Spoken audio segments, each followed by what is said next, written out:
আসসালামু আলাইকুম। Hello everyone. তো চলে আসলাম প্রতিবারের মতো আরেকটি নতুন ব্লগ ভিডিও নিয়ে। আশা করি যে যেখানে আছেন খুব ভালো আছেন। আপনাদের দোয়া এবং ভালোবাসা আমিও খুব ভালো আছি। তো অনেক দিন ব্যস্ত থাকার কারণে একটু অসুস্থ ছিলাম, যে কারণে ভিডিও ঠিকমতো দিতে পারি নাই। আজকে অনেক দিন পর ভিডিও নিয়ে আসলাম। তো এখানে এখন বাজে সকাল 10টার মতো। আর এখানে সকালের কাজ সেরে এখানে বাজারের জন্য বসেছিলাম। তো এই তো বাজারও চলে আসছে। এখানে আজকে 2-3 পদের মাছ আনা হয়েছে। আর সাথে আরও কিছু মুদি বাজারও ছিল। তো এই তো এখানে অনেক বড় একটা এই পাঙ্গাস মাছ আনা হয়েছে কেজি হিসাবে কিনে।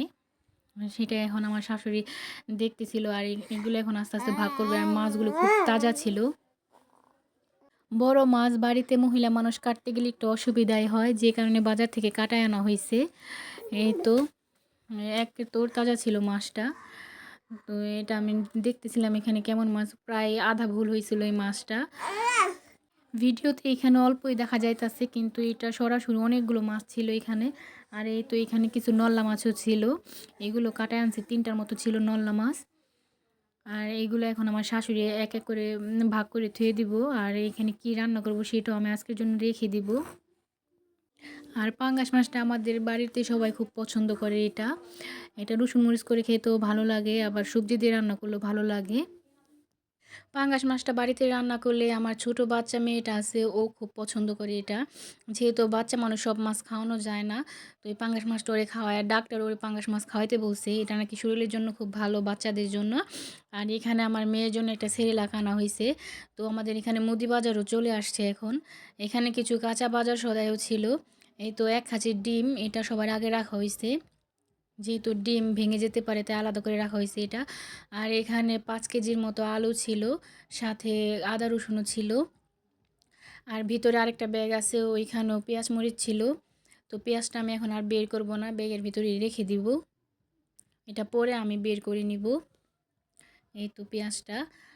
আর আমার মুদি বাজারও চলে আসছে। তো সেটা এখন কি কি আছে এখানে আমি এটা দেখবো। আমার শাশুড়ি আমার হাতে ধরাই দিচ্ছে যে তুমি এগুলো বের করে রাখো। তো এই তো আমি ব্যাগের বানটা খুলে নিলাম। আর এইখানে সর্বপ্রথম দেখলাম এখানে মুড়ি ছিল, আর আমার মেয়ের জন্য বেবি ওয়াইপস ছিল। তো এটা না হলে আমার মেয়ের একদমই হইতেই চায় না এখন মনে হয়। এটা আমার মেয়ের সব সময় লাগে। এই তো এখানে মুড়ি বের করলাম। আর এটা চাপাতি ছিল একটা। আমার শাশুড়ি, আমার ছেলে, এরা আবার খুব পছন্দ করে চা। আমার মেয়ের জন্য এখানে 2 প্যাকেট সুজিও ছিল। তো আমি সেটাও বের করে নিলাম। আর এখানে একটা ফেয়ার অ্যান্ড লাভলি সুনো ছিল, যেটা আমি ব্যবহার করি। আর এখানে ডাল আর চিনি, ময়দাও ছিল। বাড়িতে মেহমান আসবে, তাই এই সকালে রুটি বানানোর জন্য এখানে ময়দা আনা রাখা হয়েছে।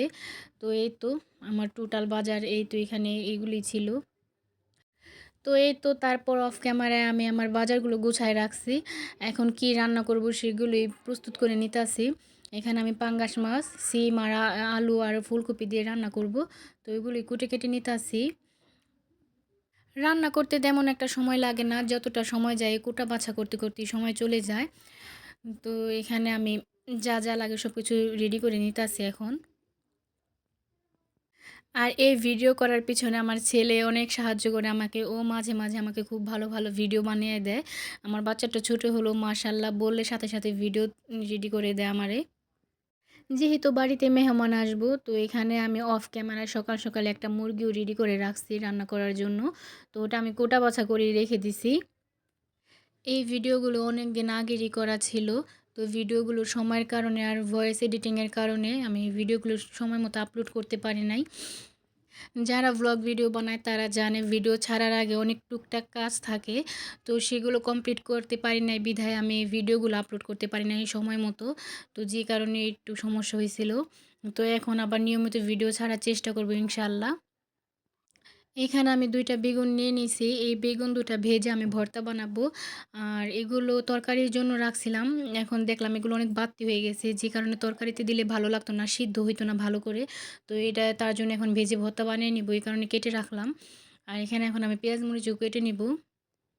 কোটা বাছার মধ্যে সবচেয়ে বিরক্তিকর কাজ হচ্ছে এই পেঁয়াজ কোটা। এটা কাটতে গেলে আমার চোখে দিয়ে পানি আসবেই আসবে।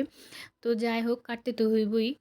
আর এখানে আমি মাছ রান্না করব, পাঙ্গাস মাছ আজকে যে মাছটা আনা হয়েছিল, তো সেখান থেকে আমি কয়েক পিস নিয়ে নিলাম। আর এটার সাথে আমি আরও রান্না করব ডাল আর সাথে বলছিলাম একটা মুরগি রেডি করে রাখছি, ওই মুরগিটাও রান্না করব, যেহেতু বাড়িতে মেহমান আসবে। এখানে বেশ অনেকটা পরিমাণে মুরগি ছিল। তো আমি এখন এগুলো রান্না করে নিব এক এক করে। সব তো ভিডিওর মধ্যে সবসময় দেখানো সম্ভব না, তো অফ ক্যামেরা আমি কিছুটা কাজ এগিয়ে রাখছিলাম। তো সেখানে আমি একটু একটু করে যতটুকু পারছি সম্ভব অতটুকু নিয়ে নিয়েছি ক্লিপ। আজকে মোটামুটি বাড়িতে অনেক কাজই ছিল, তো কিছু কিছু কাজ ক্যামেরার সামনে করছে আর অনেকটা কাজই অফ ক্যামেরায় করা হয়েছে। এদিকে আমি অফ ক্যামেরায় মাছের তরকারি, ডাল আর বেগুন ভাজা করে নিছি।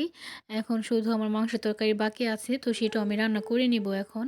তো আমি এখানে সব ধরনের মশলাও দিয়ে দিতেছি পেঁয়াজটা ভালোভাবে কষাই নেওয়ার জন্য। আর কষানো হয়ে গেলে এখানে আমি মাংস দিয়ে দিব। তো আমার এই চ্যানেলটা খুবই ছোট, আশা করি সবাই সাপোর্ট করবেন। আর ভিডিওটি ভালো লাগলে অবশ্যই একটা লাইক করে দিবেন। আর আমার আজকের ভিডিওটি কে কোথা থেকে দেখতেছেন অবশ্যই কমেন্ট করে জানাবেন। আর এখানে কথা বলতে বলতে আমার মশলাটা আমি খুব ভালোভাবে কষায় নিছি। এখন আমার তেল উপরে উঠে আসলে আমি এখানে মাংস দিয়ে দিব। আর এই মাংস রান্না করতে করতে আমি আজকে বিদায় নিব। ভিডিওর ভয়েস দেওয়ার সময়ও একটানা ভয়েস দিতে পারি না, থেমে থেমে ভয়েস দিতে হয়। যেহেতু সাথে ছোট বাচ্চা থাকে, তো মাঝে মাঝে সাইডে কোনো অনেক সাউন্ড করে, ডাকাডাকি করে, কান্নাকাটিও করে। তো এই সাউন্ডটা আপনারা একটু ইগনোর করবেন। আর আমার আজকের ছোট্ট মিনি ব্লগটি এই পর্যন্তই। আপনাদের কার কাছে কেমন লাগলো অবশ্যই কমেন্ট করে জানাবেন। তো ভালো থাকবেন, সুস্থ থাকবেন। আল্লাহ হাফেজ।